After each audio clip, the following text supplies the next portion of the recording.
नमस्कार दोस्तों। आइए जानते हैं भागवत गीता के 5वें अध्याय का संक्षिप्त में सार। कर्म संन्यास योग का सार यह है कि कर्म योग और संन्यास दोनों मार्ग एक ही लक्ष्य तय कर ले जाते हैं। इसमें बताया गया है कि निस्वार्थ भाव से कर्म करने वाला व्यक्ति जो कर्म के फल का त्याग कर देता है, कर्म के त्याग की अपेक्षा करने वाले के समान ही परमात्मा को प्राप्त कर सकता है। इस अध्याय में यह भी सिखाया गया है कि जो योग भक्ति या ज्ञान से आत्मा और इंद्रियों को जीत लेता है, वह कर्म करते हुए भी उनमें लिप्त नहीं होता।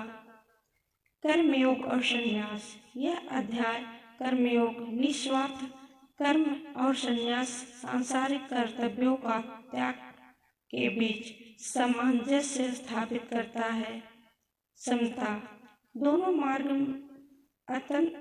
अंततः एक ही लक्ष्य तक पहुंचाते हैं। एक सच्चा सन्यासी और कर्मयोगी समान अवस्था में होते हैं।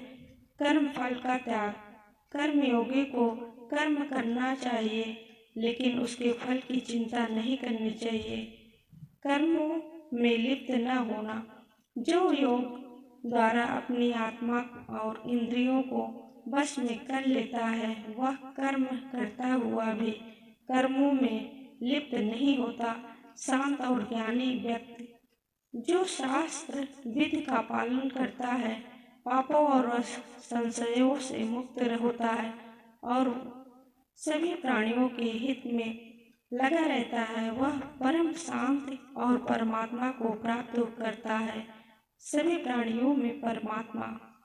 अध्याय यह भी बताया है कि सभी प्राणियों में आत्मा समान है और ज्ञानी व्यक्ति सभी के प्रति समान भाव रखता है।